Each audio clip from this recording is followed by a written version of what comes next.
James Gunn की Superman movie को लेके काफ़ी ज़्यादा होप्स है और इसको देखकर ऐसा लगता भी है कि ये काम करेगा। लेकिन अगर ये मूवी काम नहीं किया तो क्या होगा? और शायद इस मूवी के बाद हमें काफ़ी चीज़ें अब डीसीयू में अब आने वाले टाइम में और बदली बदली हुई देखने को मिल सकती है। साथ ही में ये मूवी कहाँ कहाँ से इंस्पायर है, जेम्स गन ने इस मूवी के बारे में और क्या क्या कुछ कहा है और रिवील किया है, आगे इस वीडियो में हम उसी के बारे में बात करने वाले हैं। So hello, my name is Yuvraj Singh and let's get start. James Gunn ने ये एडमिट किया कि अगर सुपरमैन मूवी काम नहीं करती है तो डीसीयू में बहुत सी चीज़ें बहुत जल्दी ही चेंज होने वाली हैं। यानी कि उन्होंने आज तक जितनी भी स्ट्रैटेजी बनाई हुई है, जो भी उन्होंने प्लानिंग कर रखी है, वो पूरी तरह से ही बदल ही जाएगी अगर सुपरमैन मूवी काम नहीं करती है। क्योंकि सुपरमैन इनका फर्स्ट स्टेप होने वाला है। सुपरमैन मूवी के साथ ही ये लोग डिसाइड करने वाले हैं और ऑडियंस से ये फीडबैक लेने वाले हैं कि आखिरकार वो किस तरह के डीसीयू को देखना पसंद करेगी और जिस तरह का इनका विजन है, क्या वो उसको सपोर्ट करेंगे या नहीं। और ये चीज़ क्लियर भी हो जाती है क्योंकि मार्वल के मामले में हम देख सकते हैं कि उनकी अगर बैक टू बैक 3-4 फिल्में अगर बिल्कुल बुरी भी पिट जाती हैं तो उनको कोई ज़्यादा फर्क नहीं पड़ता है। लेकिन डीसी इस चीज़ को अभी नहीं हैंडल कर सकता है। डीसी के पास इतनी ज़्यादा स्ट्रेंथ नहीं है कि वो 2-3 मूवीज़ को फ्लॉप होता हुआ हैंडल कर पाएगा। इसी के साथ में हमें मूवी में जो अदर सुपर हीरोज देखने को मिलने वाले हैं, जैसे Mister Terrific, Hawkgirl and Green Lantern, ये सिर्फ एक एज अ कैमियो के लिए यूज नहीं किए गए हैं या इनको सिर्फ सपोर्टिंग के लिए नहीं रखा गया है। इन हर एक एक्टर का, हर एक कैरेक्टर का इसमें एक मेजर रोल होने वाला है और उनकी एक प्रॉपर मोमेंट्स होंगे जो इस पूरी मूवी के अंदर वो अपने आप को स्टैब्लिश करेंगे और डीसीयू के अंदर तो वो स्टैब्लिश हो ही जाएंगे। इस मूवी के अंदर शो होने वाला हर एक कैरेक्टर ऑलरेडी इस यूनिवर्स के अंदर सेटअप है।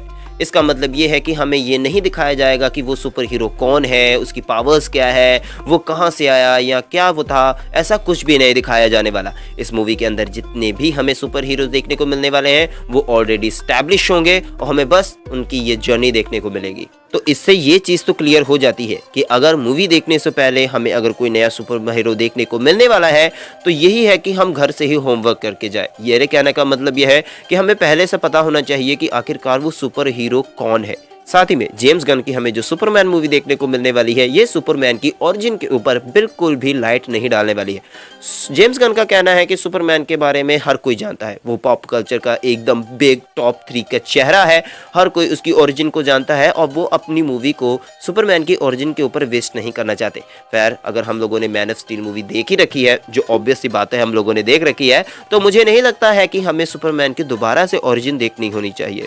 साथ ही में मूवी के अंदर हमें जो क्लार्क केंट और लुइस लेन का जो रिलेशनशिप है वो भी ऑन गोइंग ही देखने को मिलेगा। और भाई लेक्स लूथर को तो जानते ही हो, उसके लिए कोई वजह की ज़रूरत नहीं है, वो तो फर्स्ट प्लेस से ही सुपरमैन से हेट करता है और वो इस मूवी के अंदर हमें पूरा देखने को मिलेगा क्योंकि इस मूवी का मेन विलन में से एक लेक्स लूथर भी होने वाला है। अब इस मूवी का जो सबसे मेजर पॉइंट हो जाता है वो है इस मूवी का एक्शन। तो जेम्स गन ने ये क्लियरली सब लोगों के सामने पब्लिकली ये कहा है कि इस मूवी का जो भी हमने एक्शन है वो ड्रोन से शूट किया हुआ है और वो एक्शन इंस्पायर है टॉप गन मैवरिक मूवी से। अब टॉप गन मैवरिक मूवी अगर मूवी आप लोगों ने देख रखी है और आप लोगों को पता है कि उसका एक्शन कैसा है और आप लोगों को अगर पसंद है तो आपके लिए काफ़ी ज़्यादा ये अच्छी बात हो सकती है, हमारे लिए काफ़ी अच्छी बात हो सकती है कि हमें उस तरह का एक्शन देखने को मिलेगा। अब सुनने में तो ये काफ़ी ज़्यादा कूल लगता है, अब देखना यही होगा कि जेम्स गन ने इसको एग्जीक्यूट कैसे किया हुआ है। अब आ जाते हैं सुपरमैन के सबसे हाईएस्ट पॉइंट के ऊपर कि इसके सूट के ऊपर ट्रंक क्यों है।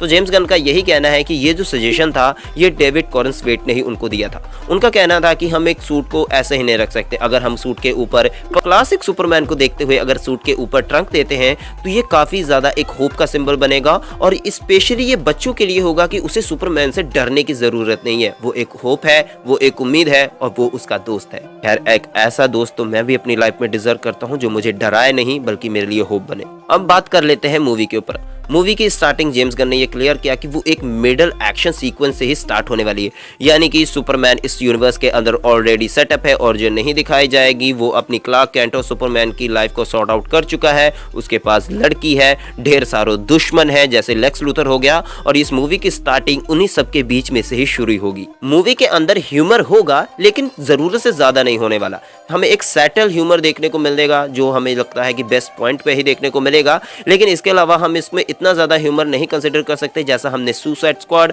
और गार्डियन ऑफ द गैलेक्सीज की ट्रियोलॉजी मूवी में देख रखा है। क्योंकि ये कोई कॉमेडी मूवी नहीं है। खैर, ये इस मूवी को डिस्क्राइब करते हुए कुछ मेजर पॉइंट्स थे जिसके बारे में मैंने बात करना ज़रूरी समझा, और आने वाले वीडियोस में सुपरमैन के बारे में और पॉप कल्चर में आने वाली ढेर सारों चीज़ों के बारे में और भी बातें करेंगे। लेकिन तब तक के लिए देखते रहिए नोवर स्टूडियोज़।